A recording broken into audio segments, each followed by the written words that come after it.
Robbie Atkinson. I'm the former media director for @Local Entertainment. I'm also the CEO of RPX Media Production. I'm 26 years old and I am a huge fan of BTS. I am ARMY. I was first introduced to K-pop through a college friend back in 2012 during my freshman year of Georgia State University. They introduced me to Big Bang and I listened to it, but I wasn't entirely swept by it. But it was my first exposure, and that was what piqued a little bit of my curiosity, or at least helped me get my feet wet. Fast forward a little bit, in 2014, I studied abroad to France, and I spent 1 week in Paris. I spent 3 weeks in the city tours. And while I was in tours, I couldn't help but notice the huge Asian community, predominantly Korean community that was actually in that particular city. And then on occasion, I'd be walking down the street and I'd look up at a billboard and I'd see a Korean idol modeling for the French brand Ceci. And people seemed to know who they were because of K-pop. And so that was also something that piqued my curiosity. When I returned to America, I asked my parents if they'd be open to letting me study abroad again, and they said yes. And then shortly after that, the same friend who introduced me to K-pop challenged me to try and learn Korean. Now at this point, I had already learned Spanish, I'd already learned French, but because they were high levels of those particular languages, they didn't count towards my core requirement. I still had a beginning level language to fulfill. So I used Korean to fill that gap, and I took my first Korean class through Dr. Hakyun Lee, who was the founder of the Korean language program at Georgia State. And she encouraged me to apply for Hanyang University's 2015 summer program. At the time, it made sense to pick up Korean and even study abroad because at that time, I had a lot of Korean American friends. We were always going to karaoke. We were always going to Korean barbecue. And so I felt that, if anything, everything had prepared me to go on a study abroad trip like that. The friend who introduced me to K-pop was supposed to study abroad with me, but I ended up going by myself. And I spent a month in Korea, specifically in Seoul. Fast forward again, I went to Korea, then I came back, and I went through college, finished my undergraduate degree, went back for my MA, then finished that. And during that time and a little bit afterwards, I visited Korea twice more. I went on a 2-month-long trip around Asia after graduating for good. And when I came back, I was job hunting. And when I was looking around Atlanta, I came across a new entertainment company or event coordination company that was bringing K-pop idols to Atlanta itself. I thought that was amazing. It turns out that the very same people, this company was called @Local Entertainment, and it turns out that the very people who founded @Local Entertainment were actually also at a Taeyang concert. I attended CL's concert, I attended Taeyang's concert. I had a bit more exposure to K-pop and a more immersion into it through my study abroad trip to Korea. And so when I came back, I had more of a taste and a preference for which artists I like. And so when I heard that Taeyang was coming to, specifically at Cobb County, I couldn't resist. I went. And I ended up meeting him during his VIP meet and greet. I remember we were standing around this gated fence, and when he walked around, I took a picture of him. And somehow that still didn't quite feel like enough. So I called out his name, and when I called out his name, I was a little bit loud. When I called out his name, everyone got quiet. He looked at me, and I froze for a second, and I tried to peruse and quickly come up with what I could say to him because I didn't want to be cliche and say what all the other fans were saying. So instead I said to him in Korean, "만나서 반갑습니다." And when I said that, he kind of just froze and he just looked at me like, just in shock for a couple seconds well. And then he looked around and he said to me in English, "Nice to meet you too." And then he walked away. But that day in that room, me and a handful of @Local Entertainment's staff were in the same room that same night. We didn't know each other, and we then regrouped years later when I joined @Local Entertainment as their videographer. So I mentioned before that I've been to Korea a number of times now. I went the first time for my study abroad program. I went a second time during the winter of 2017. That was when I was in grad school, and I was actually filming my thesis in Tokyo. And I had some friends who lived in Busan, who lived in Umseonggu, and I wanted to go and visit them. So I took a 10-day detour, and I went to Korea by myself just to go and visit them. And then I went back to Korea again, like I mentioned before, after I graduated. That 2-month-long trip, I spent about 2 weeks in Korea. 1 week in Busan and 1 week in Seoul. I took the KTX from Busan to Seoul. And even though I had studied abroad before, I still would say I was not quite ready for my trip to Korea, in the sense that there were things that I did not even take into account when going there. I did not think about the fact that Korea was a homogenous society, and therefore seeing the difference in how people would respond to you when they see a foreigner, a Black American foreigner at that, for the first time. That was something I had to think about, versus when I was in France, I could step onto the train and people automatically assumed that I was French because of how diverse France is. Which, even more so, because I spoke the language with a convincing accent, people mistaken me for French. That never happened in Korea. You stand out a lot more, so you get very peculiar responses, amusing responses, but it's simply healthy curiosity. I would say that going to Korea was eye-opening because I saw not only the social difference in terms of how they interact with one another and how they interact with foreigners, but also just the food, the architecture, the mentality, little nuances and bigger things as well were just very eye-opening. And it was a very fun learning experience for me outside of the classroom itself. I would say that this trip in particular more so prepared me to travel to Asia, because when I had first studied abroad to France, I was confident that I could go to other European countries and I'd feel comfortable and confident enough in the language. My one concern at the time was that I would not be prepared enough for, say, an Asian language or an Asian country. And the willingness to at least try Korean opened up the doorway for me to learn other Asian languages and eventually travel to those countries as well. So that's something I'm definitely very grateful for with regards to my trip to Korea. With regards to Korean culture, I would say that I found it beautiful, and I found it to be a refreshing experience because of how different it was from anything else that I had seen from the perspective of what we're exposed to in America. I realized how largely overlooked Korea was, and how largely overlooked the culture itself was, the traditional, authentic culture, not necessarily just K-pop. Traditionally in America, we already have exposure to, say, a little bit of Chinese culture, be it through the little Chinatowns that we have here in Atlanta, or through the martial arts films, martial artists, actors, people like Bruce Lee, who imparted this legacy into Hollywood. That is the exposure that we have that allows us to segue into other aspects of Chinese culture if we choose to. On the other hand, we have Japanese culture, which is segued through anime. And anime appeals to such a large audience. There's such a large support of anime and that aspect of Japanese culture that so many people can be driven easily to see other aspects of Japanese culture as well.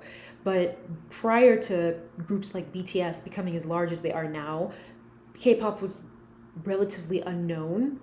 Most people didn't know that in Ninja Assassin, the lead actor was a K-pop idol, Rain.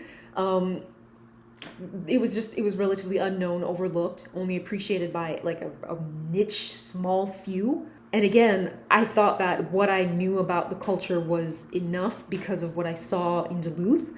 But then I went to Korea and I noticed things like, for example, the second time that I went to Korea, I went to visit my friend who lived in the countryside.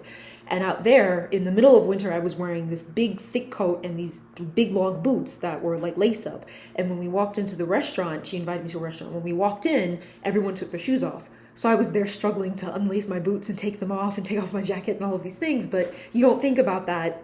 That would never happen in America. And so that's something you don't ever take into account. And it was shocking to me, but it was not traumatizing. It was just interesting. One thing I would say about the tendency of Westerners to go to any other country is that we have a very biased and sometimes almost racist lens that we experience other cultures through. We're very quick to compare everything to the West and say, oh, in the West we do it like this, and this is better because this is more efficient, and we don't do that, and why aren't there bigger cups, and can I have more of the, and all of those nitpicky things that come off so disrespectful and obnoxiously.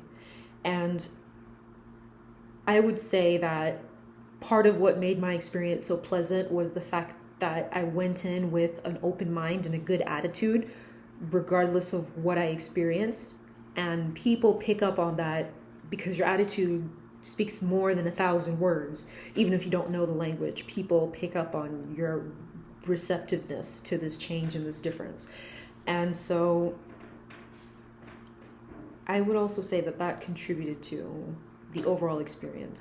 With regards to the education system, so when I was at Hanyang University, I thoroughly enjoyed myself. I made so many friends. I met a variety of students from all corners of the earth, and such that I made friends with people from Hong Kong, from Japan, and some of these people, I kept in touch with them long after the program ended, such that years later when I went to Japan, I met up with some friends. When I went to Hong Kong, I met up with some friends. I would say the two classes that I took were Korean cinema and Korean language.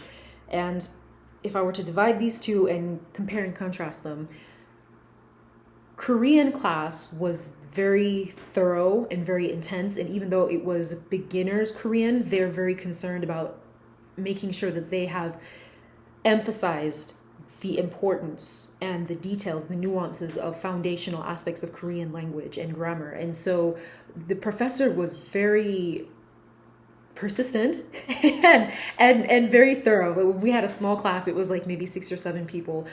At least 3 times during the day you got called on to answer a question. I remember I used to have the hardest time remembering how to say fridge. And so when the professor realized this, every day I'd walked into class, she'd call on me and she'd say to me in Korean, Robbie Shi, how do you say fridge in Korean? And I'd have to sit there and think, and I'd say 냉장고. But she was persistent. If I wouldn't learn anything else that summer, I was going to learn how to say 냉장고. But I really appreciated it though, because it gave me a foundation that helped advance my linguistic capacity, and being in Korea itself also helped improve my ability to read and speak and understand Korean, to the extent that even when I went back to America, something I observed was that kids who were in higher level Korean classes may understand more complex words, but they still had difficulty reading. They still read very slowly, or sometimes they actually couldn't understand what people were saying still. So they had the book knowledge, but they had no actual opportunity for application. And don't get me wrong, the Korean class in Georgia State University, it was thorough as well, but going to Korea and getting that reinforcement was integral to helping me with my mastery of the language. Switch over to Korean cinemas. The tone was completely different. That class was headed by a Korean American professor, Professor Emmanuel Kim, I think his name was. He was an excellent professor. Had a great sense of humor, very easygoing, and we were given a list of movies that we had to watch, and like every other day we would come in and we'd talk about them. We had homework assignments, and I appreciated that because that class allowed me to look into Korean history, allowed me to look into a kind of a sense of philosophy as well, and it helps you to take the two and understand how that's applied to the cinema and all of the cinematic practices, or the mindset, the themes that you see in the movies, how, for example, Japanese imperialism impacted the way Korean movies were filmed, the themes that were present throughout them. One movie that I really, really love and I will never forget to this day is the movie Seopyeonjae. I appreciate Seopyeonjae for 2 reasons. 1, because of the themes that ran throughout it, and then 2, because it was my additional exposure to Korean folk singing, pansori singing. So at that moment in the class, when we had been watching Seopyeonjae by Im Kwon-taek, our professor was telling us about how Korea faced this conflict, this internal conflict between their communities, where there are those who wanted rapid modernization to catch up with the Western world, and some wanted to hold on to the traditions and the cultures and the morals of their authentic culture untainted. And that is presented in the movie in the form of a family that comes from a lineage of pansori singers. The boy leaves the family and decides to go towards the modernized life. He leaves the countryside, gets an office job, and the movie actually follows him as an older man trying to find his sister, who decided to stay with the father and continue the family legacy as a pansori singer. And it was in a way, it showed the modernization that Korea underwent while also showing a character who got back in touch with his roots. And just the internal struggle was very interesting. And these are things they never taught us in class in America, in history class in America. The most we were taught about Korea was maybe the Korean War. I had no idea that Japanese imperialism even existed until I studied abroad to Korea. And I remember going and having dinner with a friend and his dad, and I remember mentioning something about Japan while we were there, and his dad, who was relatively quiet that entire time, suddenly kind of like perked up and he like looked at me. And I realized I hit a chord with him when I mentioned that, so I asked him why he responded that way. And this was an older man, of course, and he started talking about his childhood and how his life was impacted by Japanese imperialism. And it was amazing to hear that history and to have learned a little bit about that in class, and then meet someone who had perspective and insight into the lived experience. That was a moment I will never forget. Aside from the exposure to the traditional music, pansori, and then understanding the impact of the history on cinema, just again, everything about my experience at Hanyang was very eye-opening and very enjoyable. And it made me more curious about the history of other countries that we were not taught in school. With regards to the social climate of Korea, I mentioned before that Korea is a homogenous society, and with that came its own slew of experiences that I had to adjust to, experiences that made me appreciate the diversity that we have in America. I would say I recall on several occasions people walking up to me saying, oh, foreigner, American, oh, you're pretty, or people waving to you on the street that you don't know, you've never seen before, elderly people on the train sitting across from you, and they elbow their friend and they point at you and they talk to each other in Korean and they keep looking at you. Being aware of how heavily watched I was when I walked out in public, it became a thing where I kind of just learned to keep my head straight and just keep walking. I literally saw a guy bump into a telephone pole staring at me as I walked by one time. I had someone even reach out and touch my hair. One day I was in a crowded elevator, and as I stepped onto the elevator, a woman with an infant in her arms was behind me. So I step onto the elevator, and I had my hair in braids, and my hair was like in a ponytail. And so I turn around and I'm facing the door, and I feel someone pulling at my braids. And so I turn around and I look to see, and it was not the infant pulling at my hair. It was an ajumma. It was an elderly Korean woman reaching out, touching my hair, asking me, oh, this is so cool. How do you wash it? What is this? How long does it take to do this? It was, if I was in America and someone did that, it would be seen as rude or uncomfortable or annoying. But again, as I said before, you recognize that that's really, you're a monolith, and it's a healthy curiosity, and they don't always understand how to respond to that because no one has taught them, because again, they're a homogenous society. They've never needed to be prepared for things like that. So it was funny. I've had people be incredibly friendly to me. I remember on the third time that I went to Korea, when I went to Busan, you see the difference between how people respond in the city versus how they respond in the countryside. In the city, especially in Seoul, they don't stare as much, especially because they have a hub like Itaewon, where a large international community is embedded, right? A lot of people like to visit there because of that diversity. Then you go to somewhere like Busan or just the countryside in general, and they don't see as many foreigners, so they respond a little bit more staunchly. They stare even more. They don't really try to hide it. I actually remember, for those of you who have seen the K-drama Itaewon Class, there was a scene when Tony was actually denied access to a club because they didn't allow foreigners. I experienced that. The night of my birthday, I was going out and about when we were trying to get into a club, and we were denied access by like 3 different clubs that night. I had a Korean friend who was with me and she was getting frustrated. And she even noticed the difference in response that she got from Korean people who would walk up to her and ask her about her foreign friends, or when they denied us access to the club and she tried to ask them, why won't you let us in? The person wouldn't really answer her and she was incredibly frustrated because she was understanding, she was seeing our perspective. We eventually found a place to go into and we had a lot of fun. So I was able to put it behind me. But I've also had very pleasant experiences. I remember visiting that same friend who was with us that time in Busan. But the second time I went to Korea, I actually took the KTX to her house, to her apartment.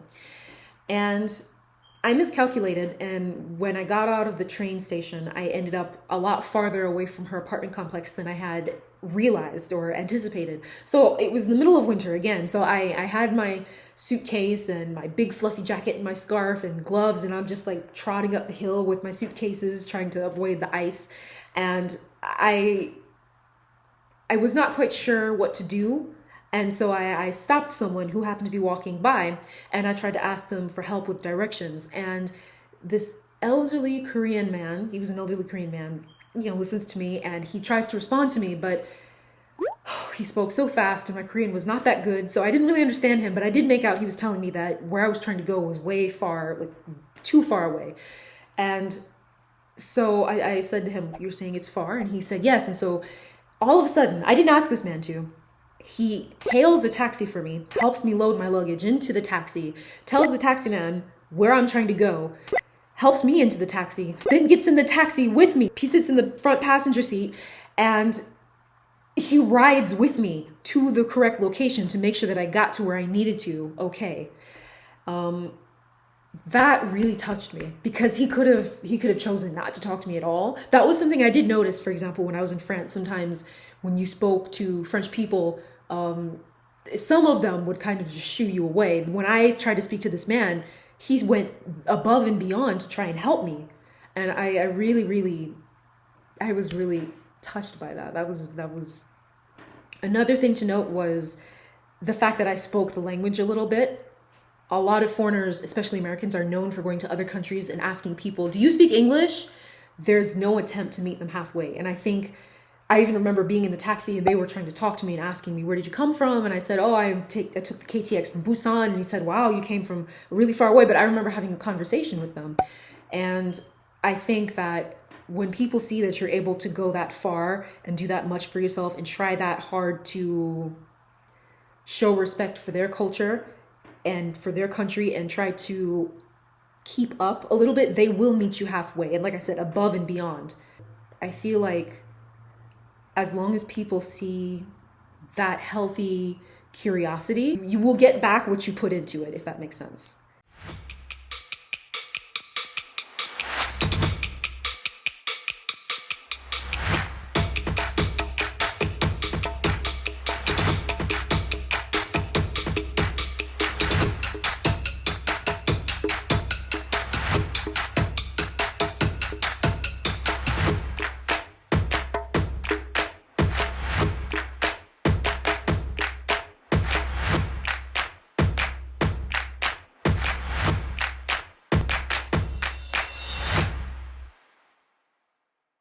When I joined at Local Entertainment, I joined them as a video producer. And with that, I was basically the videographer, but I had full creative reign with editing, visual effects, things like that. I created their promos for their tours. I created highlight videos. I interviewed artists, and whatever else they needed me to do. And when I first joined them, they had me film an event in December at Ibiza Lounge somewhere in Duluth, and that featured Trudy from Unpretty Rap Star and artists like Gemini, Alan Z, and Apollo. And that was kind of a trial period, and when they saw that they liked my videography and they liked what I did, then they fully brought me onto the team. I got to edit a video for Oh My Girl, and then after that, we struck a deal with FM Entertainment. FM Entertainment had a 3-member boy group called MONT, which is an acronym from members of the national team. And we were able to work with them during their first world tour.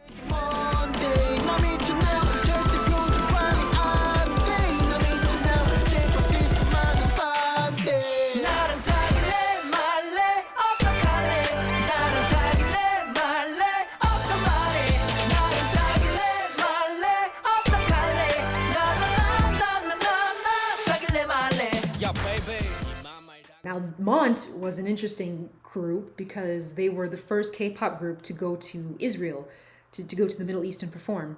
And they were in the middle of traveling through Europe. They had gone to India as well. They were in South America. And when they came up to America, we had a 5-city tour with them. And I was the only staff member who was able to attend all of the stops. So we were in Atlanta, New York, LA, Chicago, Dallas. And it was very surreal. That was when I think how surreal it was really hit me, that particular tour. Because with Oh My Girl, I was not able to attend the event, but I was able to edit, right? With Trudy, I was there, but I felt truly that I was working in the industry when we did that tour, because you got to see the artists during moments that you don't think about. And I got to see a perspective of the whole event coordination process and just the artist's schedule and their lives and everything they have to undergo to try and keep up with their schedule. I saw them when they were on stage practicing the choreography with the choreographer. For that particular tour, they had a choreographer who goes by the alias Super Quack. He's the director of this company called Peacemaker. That choreography company has worked with a number of artists: GOT7, Mamamoo, BTS, AB6. If you've watched any live concert performance, you more than likely saw one of his teammates up on stage. But he was on tour with them, and things that you don't think about, like the texture of the stage, the texture of the floor. Is it too jagged? Is it too smooth? Will that interfere with a certain move? How do they have to modify it? Is the stage smaller than they're used to? Where is the sound coming from? Where do they have to face because of the microphones? Things like that. I saw them when they were behind the scenes filming Instagram live streams for their fans, waving at their phone, when they're getting their makeup done, their hair curled, or even during dinner. You know, we all sat down at the same table and we ate together. And yeah, it was just very eye-opening. I keep saying eye-opening, but that's just the best way to explain it, because there were so many things you don't think about. For example, At Local in particular is a company that was, again, founded by people who were fans of K-pop themselves. And so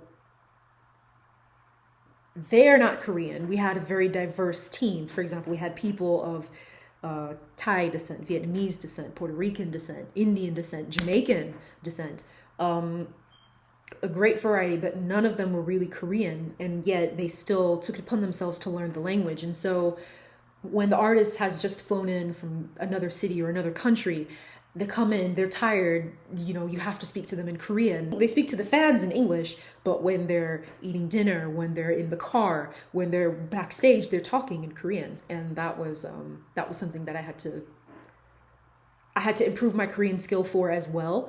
Even though I studied abroad, I still felt that I had so much more, that I realized I had so much more that I had to work on, because I still had moments where I couldn't understand everything that was said. And that's when you realize the difference between book Korean and colloquial Korean, the difference between what you heard in class, the sentences you saw in class, and then what it actually sounds like when someone says it when they're tired or when they're hungry or when they just say it really kind of muffled or mumbled. Do you see what I'm saying?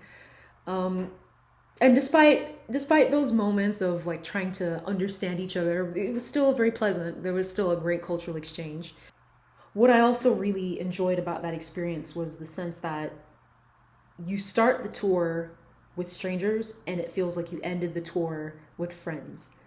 And that is an experience that I treasure. And I'd say that aside from all of the other ups and all of the other perks of doing that kind of work, that was one that at the end of the day, it's networking. And that's something that you don't think about going into this.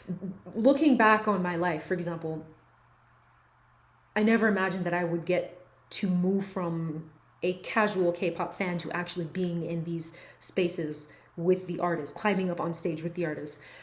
After Mont, I got to edit and video for G2 and Ready when they came back here to Atlanta again. And then we did another tour with Mont for South America. And then we filmed with Doki. Doki came to Atlanta and I filmed during his concert. I edited the promo to prepare for his concert, and I created the highlight video for after his concert as well. I mentioned before that I was introduced to K-pop back in 2012, and between that time of 2012 and 2014, when I was not really that into K-pop, I actually took more of a liking towards K-hip-hop, like J-Park, and someone who frequently worked with J-Park was Doki.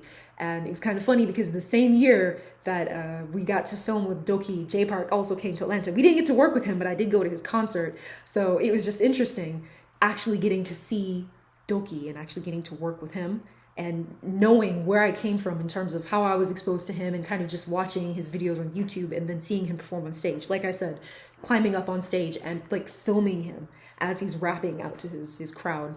Another thing that I really enjoy about this kind of work is being able to capture the energy of the place. So after Doki, we filmed BY. We interviewed BY during his concert here in Atlanta as well. He was at center stage, and you're filming the artists and capturing the energy and the momentum and their passion as they sing their heart out, as they rap their heart out, whatever they're doing. And then you're capturing the audience that's thoroughly enjoying this experience. You're seeing people, you can see people bonding with one another. You can see people just in awe of what they're seeing. It's so much to observe. And then all at the same time, you are right there in the middle of it, and you're enjoying the ambience as you're capturing it at the same time. And that really is a beautiful feeling. I am a Black K-pop fan who also works in the industry. And so I understand the reason behind why certain things are done the way they are. And I also understand the perspective of the fans who may question, who may wonder, who only can see from the outside.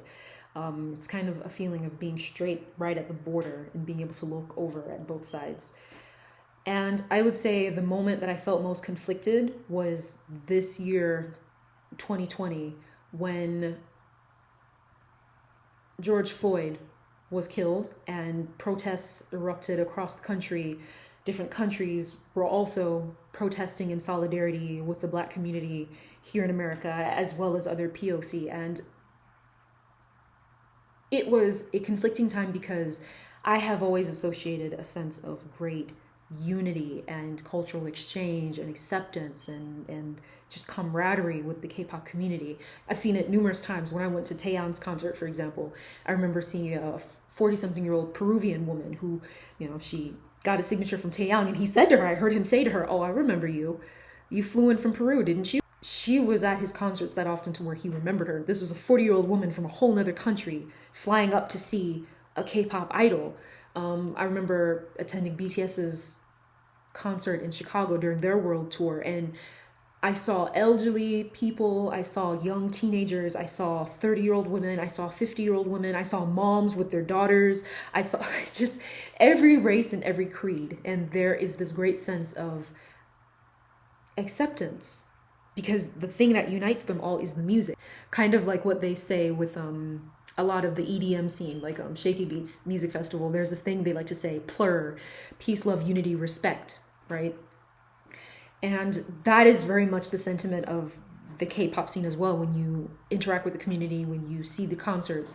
And I would say that while I had that idea in mind, during the protests, I saw so much invalidation, I saw so much silencing that it was heartbreaking. I heard people talk about being attacked on Twitter for things that they said, for asking for more vocality and more support from the K-pop community. I had people come after me, go and comment on my Facebook page, go and send me private messages.